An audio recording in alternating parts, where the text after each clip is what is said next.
For me, the 10th Senate especially, I evaluate all senators as being very exceptional, very patriotic, quite very insightful.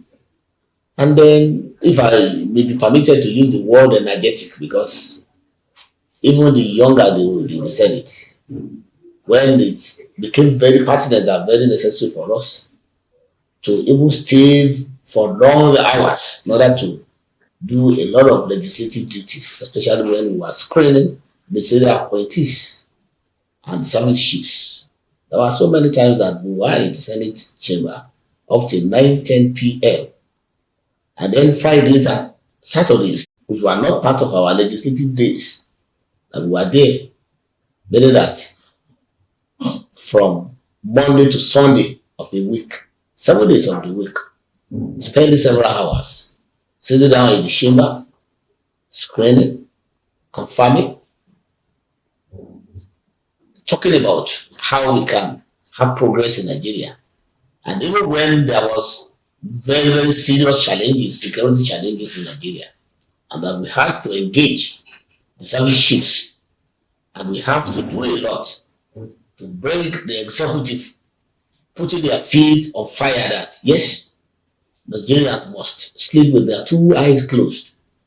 Yes, we have not gotten there, but we will say that we have a very shiny lining in the sky now about the issue of security in Nigeria. Kudos to the federal government, kudos to the Nigerian Senate, and by and large the National Assembly, including the House of Representatives. So if you have a Senate or a National Assembly that could have done all those things, then what mark do you expect me to give to them? Including myself, than to say excellent. But I know that we have a lot to cover. We have a lot to do. So that's why I'm not going to usher out that box now. So until when the 10th Assembly, the 10th Senate for that matter, when we are at the twilight of our tenure, so then by that time, Nigerians will know what the Senate and what the National Assembly had done in order to make lives more abundant and better for the folks of Nigeria and for the environment of Nigeria to be secure and to be safe, and for our economy to breathe a new lease to itself. Yes, our economy, when we came in, it was in the comatose. It was in the economic ICU, intensive care unit. But today, it is breathing to some extent. And I know that, like I said, you cannot make an omelette without breaking an egg.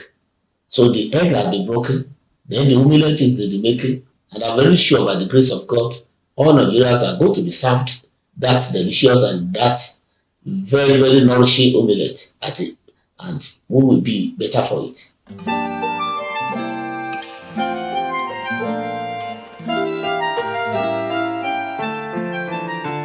Even when we say that majority are first timers, the people that we call the first timers are not first timers in life.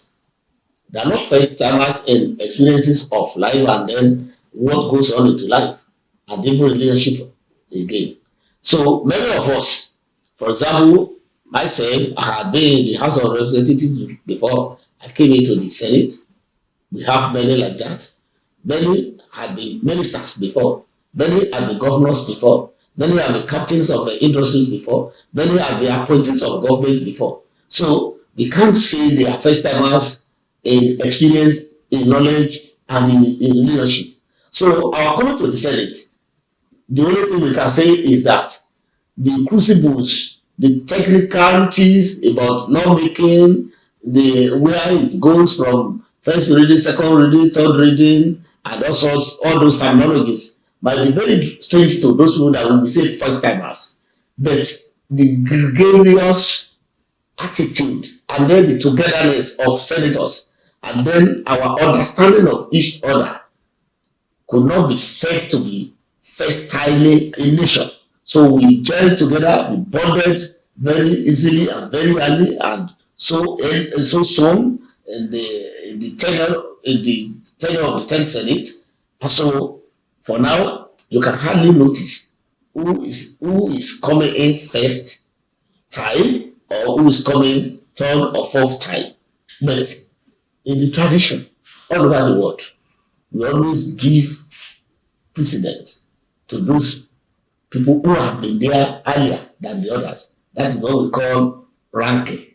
So the ranking is always there, especially when we want to select or elect our principal officers. We look at ranking. Even when we want to talk about even city arrangement, we look at ranking because we have to do that one. Why do we have to do that one? Is that there must be ranking everywhere, because there is even ranking in heaven. We were told that somebody was sitting at the right hand of our God. So definitely that everybody cannot be sitting at the right hand side of God, but so many people will be in heaven. So they will still be in heaven, but not sitting at the right hand side of God. So some people will be sitting at the back of God, some people will be sitting at the left hand side of God, and meaning that some people will even be sitting at the front seat, where God will just stand aloft above everybody. So that is how it is in the Senate, and that is how it is in the National Assembly by and large.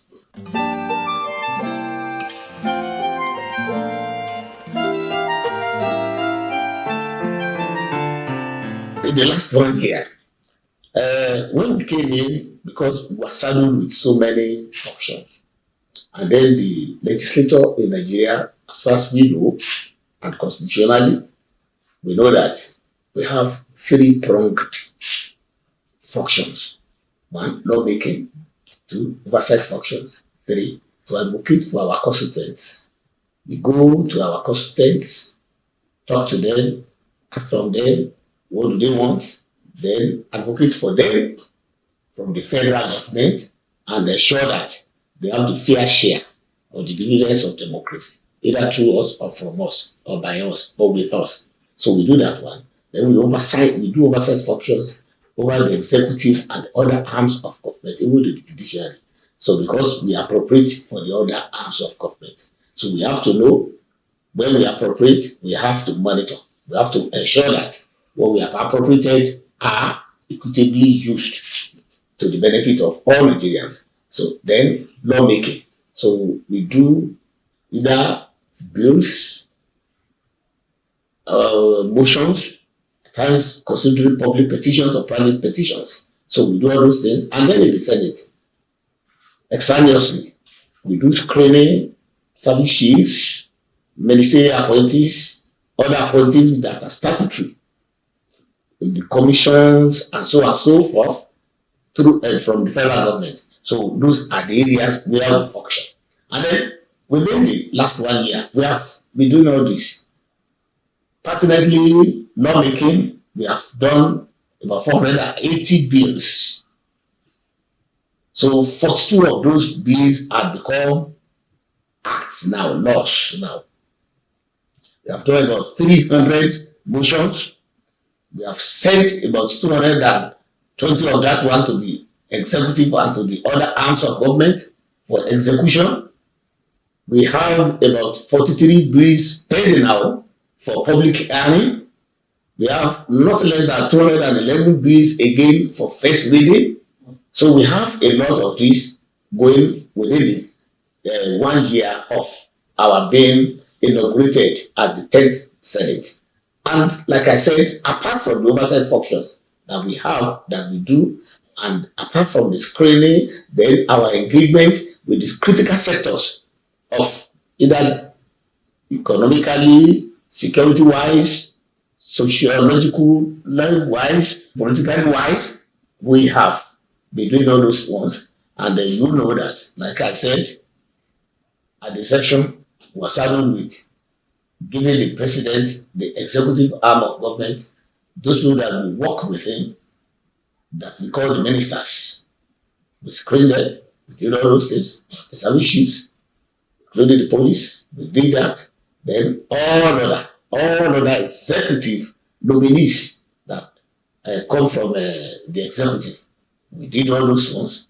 So for me, we have done very, very well within the last 1 year, considering the number of bills that we have done, we have considered, we have passed, the ones that have become acts now, the ones that are waiting to be acts, some of them that have even gone through concurrence from the reps that are now going to Mr. President to assent to. So those ones are the ones that are even waiting now for us to tackle at the first reading, second reading, then before it comes to the committee of whole, which is the third reading. So we have done very well, and then a lot of motions, a lot of interventions, at times either intervention to the labor in pass, then either intervention on security matter, even in Abuja especially, and then elsewhere, and then considering of public petitions. So about disaffections among Nigerians.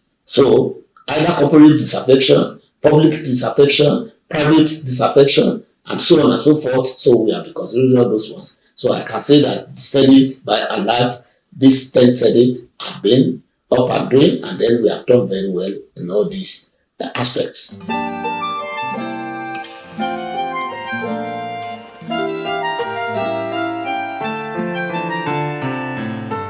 Nigerians should know that yes, we have only one country. That we are senators today does not make us more superior to other Nigerians. We are only there today by the grace and benevolence of God. If we have not been voted for, there's no way we stay in Abuja in one eclipse that we call a chamber and be making laws. But we want to urge Nigerians to have a very fervent belief in Nigeria and faith in Nigeria that yes, there might be times that are challenging. Yes, economically, like I earlier said, it's very challenging now in Nigeria, but there's no way when a journey of 1,000 kilometers starts with a step, then it means that that person is making efforts to get to the destination. So the federal government has already taken a step, and then Nigerians should watch and then be calm, and then at times give very constructive advices, suggests to government, suggests to those of us that are in the National Assembly, either through our constituency offices or even as a group, to come to the National Assembly, ask questions, then tell us what they feel and what they want us to do. But I'm just assuring that Nigerians will get the best bargain from this 10th National Assembly, because very soon we will be out there to rejig the electoral law. Very soon we'll be out there to rejig the constitution. And then by that time, so we want all Nigerians to come out and participate. We want the states to participate, we want the local government to participate, we want individuals to participate, we want the CSOs to participate, we want NGOs to participate, so that even the media especially to participate, so that we can have a robust constitution that we will not need to tamper with every session, so that we can have the best constitution, so that nobody should lay by, nobody should just go somewhere, hibernate, then after the constitution, when we are done with constitutional amendment, we will now come with another resurgent suggestions, resurgent criticisms, and resurgent strategic criticisms at times. So I think those are the party shots that I have for my fellow Nigerians and then very patriotic citizens of Nigeria. Nigeria is a very great nation. It shall continue to be great, and it will be greater than this, and not only in our generation, because some generations have passed before us. We are here now. Some will be there when we are nobody there. So definitely, we have to keep on praying for Nigeria. We have to keep on supporting Nigeria, and we have to keep on supporting the government, because whoever is